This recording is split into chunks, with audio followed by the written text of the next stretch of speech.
Halo sob, balik lagi channel YouTube Max 107 bersama dengan gue dari seperti biasa. Ya, jadi pada video kali ini gue akan mereview mobil yang ada di belakang gue. Ini adalah Toyota Corolla Twin Cam GTI. Ya, pada hari ini mobil yang ada di samping gue memang benar-benar mobil yang sangat legendaris sekali sob di tahunnya ya. Bahkan sampai sekarang mobil ini masih sangat harum nih sob namanya sob. Ya, jadi ini adalah Twin Cam tahun 91. Kurang lebih mobil ini diproduksi selama 4 tahun ya sob untuk versi yang Twin Cam ini. Ya, jadi kalau kalian lihat memang mobil yang gue review kali ini cukup berbeda nih sob dari Twin Cam sebelumnya. Karena memang ini sudah diganti ya style ya, pakai model American style nih sob. Tuh, pertama yang paling misal kita di bagian bumper depannya kita bisa lihat. Ya, di sini bumper itu sudah diganti sob. Aslinya dia kan bentuknya nggak kayak gini ya, lebih yang pipih lagi gitu sob. Mudah-mudahan mirip-mirip kayak yang Corolla gue yang di rumah. Cuman dia posisinya lebih gemuk lagi sob, lebih gambut lagi kelihatannya. Tuh, di sini kita pakai yang model American style. Tuh, terus buat tatakan plat nomor juga diganti nih pakai merek TRD. Tuh. Dan ini mobil pajaknya masih hidup ya, karena ini mobil memang sangat terawat sekali nih sob, masih owner. Pajaknya panjang nih, udah plat putih, udah ganti plat putih. Terus ke atas di sini untuk bagian grillnya diganti juga sob. Grill diganti. Terus ini nih yang paling mahal nih, yang menarik nih ya. GTI ini sob. Ada GT-nya nih, di sini ada emblem GT. Naik ke atas di sini ada ya list-list biasa gitu silver. Plus di sini kita lihat di bagian samping kirinya itu ada buat headlampnya ya. Headlampnya itu diganti sob. Kan yang aslinya itu kan dia mungkin bentuknya yang lebih ke depan ya. Dia rata lah ya sama si kap mesinnya. Cuma ini kan karena diganti bumpernya, plus juga diganti ini kanan kirinya. Jadi dia lebih sedikit ke dalam nih sob. Nah di sini memang untuk penempatannya sedikit berbeda di sini. Untuk headlamp tengahnya dan sennya itu dipisah sob, ada di sebelah sini. Kalau kalian lihat orinya, nanti gue kasih tau footage-nya. Itu dia lebih yang nyambung gitu ya modelannya. Cuma ini diganti sob sama si owner. Tuh, karena yang ngikutin aliran stylenya aja sih. Tuh. Nah, kita beralih ke belakang sini, kita lihat untuk di atasnya. Kita bisa lihat di sini untuk kap mesin dia masih sama modelnya sob, gak ada yang beda dari yang kemarin. Masih ya modelnya sama, kokoh gitu kan ya. Dan ini memang tipis sih bentukannya nih. Plus ada dua nonjol gitu ke bawah, jadi kesan sportnya lebih berasa lagi nih sob dari mobil ini. Nah, seperti kalian tahu nih, kenapa sih gue bilang mobil ini menarik? Ini kan gue bilang GT kan. Jadi dia ada beberapa tipe, salah satunya ada SE, SE Limited, dan yang paling tinggi dan paling mahal itu adalah yang GTI. Tuh sob, yang ini yang gue pegang ini GTI ya. Ini untuk bagian depan, kita akan beralih ke bagian samping. Let's go. Oke, jadi sekarang kita sudah beralih ke bagian samping dari mobil ini. Kita bisa lihat di sini memang desainnya itu sangat padat sekali sob. Kokoh banget, pokoknya berbeda dengan yang generasi sebelumnya nih sob. Nah, kita lihat di sini, jadi ada beberapa part yang mungkin ditambahin sama si owner tuh di bawah sini. Set, itu ada buat apa ya namanya, kayak buat cipratan gitu, gue lupa namanya apa. Itu depan belakang ada komplit semua ya. Dan di sini list-listnya masih ada nih, di silver. Di bawah silver, atas juga ada, tapi ini nggak ada kadang airnya ya. Dan yang menarik ya dari si Twin Cam ini, dia ada airscope nih sampai sini sob. Tuh, airscope lengkap. FYI, jadi mobil ini itu udah full ya, full direstorasi sama si owner. Dari mesinnya, interiornya, semuanya itu udah diganti sama yang asli Jepang sob. Jadi ini dia ekspor, dia bilang katanya udah ekspor. Kayak contoh mesin deh, mesin itu kayak di piston camnya itu udah diganti semua dari yang Jepang asli. Terus interior dalaman juga udah diganti nih. Jadi dia ekspor semua dari Jepang, di bawah sini pasang sini semuanya. Jadi bisa dibilang ini mobil emang gacor sih sob, udah orinya dia semua lah pokoknya. Tuh, setelah di sini kalau lihat bodinya sih kayak ada bentuk lekukan gitu. Jadi kesannya nggak kosong-kosong banget itu mobil ini. Panjang sampai ke arah depan, terus di bawahnya ada list karet ya, list karet. Terus di tengahnya dikasih kayak silver gitu sob. Tuh karetnya juga. Nah, dan yang mahal ini GT Twin Cam 16. Tuh, ini GT sob. Paling tinggi, paling mahal pokoknya di GT nih. Tuh.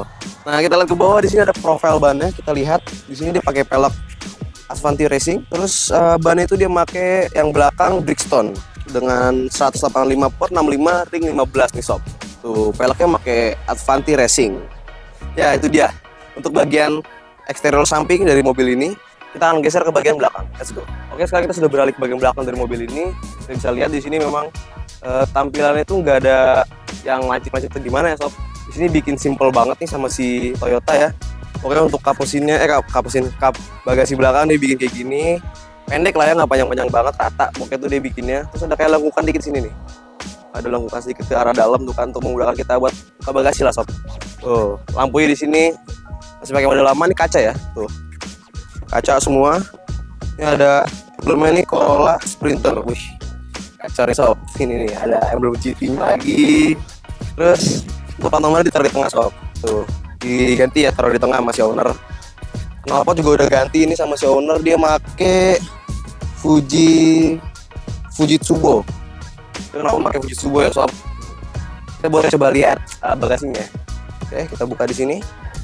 Nah, sebelum kita ke bagasi, jadi tuh di sebelah sini tuh ada buat lampu ya sob, lampu arah plat nomor dipasangin. Nah, ini kita lihat ini space bagasinya dari mobil ini. Tuh, ini masih ori, masih ada stiker dia nih. Terus ke bawah ya kayak biasa ada bas, terus karpet ya. Dan ini sorry bro, ada banyak barang-barang di sini. Ya untuk space-nya memang di sini lumayan luas ya sob. Naruh koper 2 biji lah, sama perintahan barang-barang masuk. Terus di bawah karpet ini kita bisa buka. Nah, ini ada kayak papan lagi. Itu di bawahnya ada ban serapnya dia sob. Tuh. Jadi dia untuk bagian bagasi dari mobil ini. Kita tutup. Nah, itu untuk bagian eksterior dari mobil ini. Yuk kita langsung masuk bagian interior ya. Let's go. Oke, jadi sekarang kita sudah beralih ke bagian interior dari mobil ini. Ya, kita di sini bagian pintu dulu ya, door trim kanan. Jadi di sini ada bagian atasnya dia pakai soft touch. Di bawahnya ini setahu gue tuh aslinya dia blue dulu, Cok. Tapi dia ganti kulit ya sama si owner. Lengkap di sini ada buat power window-nya, kanan kiri depan belakang. Terus udah ada window lock, door lock, semuanya ada pokoknya. Tuh. Di bawah di sini ada pocket side-nya nih, side pocketnya. Dia nggak terlalu luas ya, emang tapi panjang nih ke sini. Terus di bawahnya ada bulu-bulu lagi, Cok. Tuh. Kayak gue bakal coba masuk ya ke bagian dalam sini. Oke, jadi gue udah masuk nih ke interior dalam. Memang twin cam ini terkenal lumayan sempit ya sob dalamnya, karena kita dari bodi luar aja dia nggak terlalu besar. Jadi ya lumayan ngap dikit sih sebenarnya buat tinggi gue 175-an ya. 177 lumayan sempit dikit nih mobil, tapi masih lumayan enak lah untuk bagian supir depan. Pertama lihat di sini, akhirnya udah diganti ya sob, sama si owner. Di sini biasa lah buat sen, terus fogger semua segala macam lengkap di sini. Di sini kita lihat bagian speedometer ya sob. Di sini cukup menarik speedometernya karena hanya untuk yang varian GTI yaitu sampai sini lengkap nih sob. Kalau kita lihat yang di bawah-bawahnya kan nih, dia paling di cut di tengah sini ya, cut gitu terus ke bawah, masuk ke bawah tuh. Buat yang GTI ini dia sampai ujung full nih, ada panel-panel ya. Di sini ada buat temperatur oli, temperatur aki, bensin, speedometer, RPM, dan ada buat temperatur yang di sob. Terus sebelah kiri di sini ada satu space kosong besar nih buat naruh hazardnya dia. Turun ke bawah di sini ada kisi AC. Ada kisi AC-nya dia, masih model yang biasa ya, kisi AC-nya zaman dulu. Buat sumber AC, terus buat ngatur udara ya dari luar ke dalam atau muter di dalam. Sama ada buat temperaturnya nih, pendingin AC nih. Samping sebelah kanan itu ada buat AC nih ya. Buat speednya ada 4 speed untuk AC. Di bawahnya ada buat ya tip biasa, dan di bagian bawahnya ada space kecil, kita bisa buat naruh handphone, dompet atau yang lain-lain gitu ya. Turun ke bawah di sini ada buat naruh asbak, buat ini sama si owner. Di bawahnya ditambahin cup holder. Nah memang original itu dia nggak ada cup holder, cuman ini ada sih dijual di market ya buat tambah-tambahan. Ini ditambahin sama owner buat cup holdernya dia. Ya seperti yang gue bilang di video sebelumnya, memang mobil tua itu dia kurang ya untuk cup holdernya. So di bawah ada tempat sedikit nih buat naruh ya barang-barang kecil. Bagian tengah di sini ada persnelingnya, kita bisa lihat. Ini GT ya, ini buat persnelingnya bagus, dikasih bentuk kayak gini. Ya 5 percepatan ya sob untuk mobil ini, dan di sini ada buat rem tangan. Terus sini buat free track yang sob, spion ini gue nggak tahu kenapa taruh di tengah ya, apa di sebelah sini nggak muat di kanan. Gue sih sebenarnya, tapi nggak tahu ya, cuma orang zaman dulu maunya di sini bikinnya, ya udah dibikin di sini. Terus di bawah sini ada buat naruh koin. Sebelah kiri kita bisa lihat ini bagian dashboard atasnya. Dashboard semua ini pakai bahan soft touch. Ini ada kisi AC-nya, bisa kanan kiri ya. Bisa kanan kiri, terus buat ini kencang iklannya dari sini.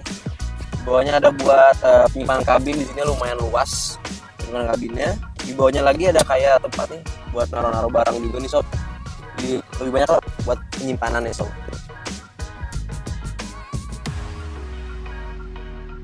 Setelah di bagian depan kita lihat, kita bisa ke atas ini buat tutupan sinar matahari ya sob. Tuh kanan kiri ada, buat yang kirinya udah dilengkapin sama kaca, tapi sebelah kanannya masih belum dilengkapin, sama lah kayak mobil jok sekarang biasanya. Mundur ke jok, di sini dia bisa dibilang semi bucket ya sob untuk joknya. Ini ori kayak gini.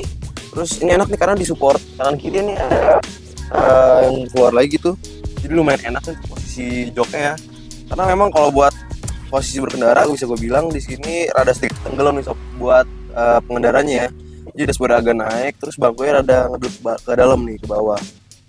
Tapi so far untuk bangkunya ini gue akuin ini empuk sih. Ini bangkunya enak, jadi walaupun sempit, tapi gue masih seneng lah karena kenyamanannya dibantu sama joknya dia di sob. Tuh, joknya ini enak banget ya. Tuh headrestnya juga pas di kepala, bentukannya nggak terlalu lebar, nggak terlalu kecil gitu kan. Jadi lumayan nyaman lah untuk mobil ini sob. Tuh, jadi ini dia untuk bagian interior depan dari mobil ini. Yuk kita pindah ke belakang. Oke, jadi sekarang gue sudah beralih ke bagian belakang dari mobil ini. Ya, tapi memang pas gue masuk, ini kondisinya lumayan sempit sih ya. Emang sama kayak yang depan, cuma lebih sempit yang belakang nih sob. Untuk bagian belakang, di sini ada buat armrestnya, tangan di atas nih. Tapi di tengah belum ada ya dia. Tengah belum ada. Terus ya kurang lebih seperti ini kondisinya kalau gue tutup kayak gimana nih. Ya, lumayan sempit memang untuk kabinnya sob dari mobil ini. Di sebelah sini tuh dia ada buat power window ini, jadi dia bentuk modelannya yang panjang ke bawah gitu. Nanti gue kasih tahu videonya. Tuh, jadi bisa buat naik turunin di sini. Dia nggak taruh di dekat tutupan pintu ya. Tuh, dia ada buat power window-nya. Terus untuk posisi head kabinnya nih buat gua tinggi 175, 76-an. Lumayan mepet sob. Jadi kayak kalau ada jedukan nggak terlalu kena lah, tapi nempel dikit sih sama rambut gua. Tuh buat di atasnya. Nah, untuk bagian belakang menurut gue polos-polos aja, karena untuk laci biasa nih yang lipatan belakang sini buat taruh barang itu nggak ada di sini. Dan ini lampu juga diganti, lampu tengahnya sama si owner udah diganti. Nah, buat gue ini terlalu pendek sih ya buat yang belakang. Tapi kalau orang yang lebih tinggi daripada gue ini kayaknya kurang nyaman sob senderan di sini sob. Oh, bagian belakang lengkap, ada basi juga nih kanan kiri. Ini sebenarnya dari interior yang gue suka tuh di bagian motif joknya ya, karena emang menurut gue ini joknya kesan klasiknya dulu tuh berasa banget sob. Karena memang mobil ini dulu kan dipakai untuk balap ya. Jadi menurut gua bentukan dari joknya sih udah mendukung banget sih untuk kita balapan segala macam. So, kita bakal beralih ke bagian mesin dari mobil ini. Let's go. Sekarang kita akan buka kap mobil ini. Nah, bentar mana nih? Oke, jadi kita sudah beralih ke bagian sektor mesin dari mobil ini. Jadi Toyota Twiin Cam ini dia memiliki 1600 cc dan ya mobil ini cukup bertenaga sekali sob. Karena mobil ini memang dia kan GTI ya, tipe paling tinggi dan paling kencang juga nih sob. Ya gue sempat baca-baca searching dan gue belum ngetes juga sih, nanti kalau bisa kita tes mobilnya. Jadi mobil ini itu 0 sampai 100 km per jam itu kurang lebih cuma butuh 8, sekian detik sob dari mobil ini ya, karena dia memiliki 140 horsepower dan torsi maksimum itu 149 sob dari mobil ini. Tuh. Dan salah satu ciri khasnya dia ada kayak ini toolbar gitu di sebelah sini nih. Itu kanan kiri ya sob. Dia ngejerumuk gitu ke tengah. Tuh di mobil ini ya. Tuh. Dan pada zaman dulu mobil ini tuh memang saat pembangunan si GTI ini dia ada campur tangan sedikit dari Yamaha nih sob. Tuh. Selain itu, jadi mesin ini juga sama sempat dipakai sama Celica dan apa gue lupa tuh namanya, Sprinter Tourneo kalau nggak salah. Tuh mesin ini juga dipakai sama mereka sob. Ya beberapa part yang lainnya masih emang orisinil ya sob, karena memang ini udah dibikin orisinil sama si owner, jadi full restorasi orisinil nih sama si ownernya sob. Jadi mobil ini memang kesimpulannya salah satu mobil yang kokoh, elegan, sangat bertenaga dan legendaris di Indonesia sob. Dan di luar Indonesia juga legendaris mobil ini sob. Tuh, gue tutup dulu ya. Ini masih panas ini, gak apa-apa lah. Oke, jadi buat review gue tentang si Toyota Corolla Twiin Cam GTI ini sampai sini dulu aja. Kalau kalian suka dengan video ini, boleh diklik tombol like-nya, komen, dan subscribe. Dan kalau kalian tertarik dengan mobil ini, bisa langsung cek aja di dcm.auto. Tapi nggak tahu sini dijual apa owner atau enggak ya, karena memang gue liat kayaknya ini si owner sayang banget sama mobilnya si sob. Sampai ini udah full ya, full restorasi. Ini dari Jepang asli semuanya diambil ya sama dia nih.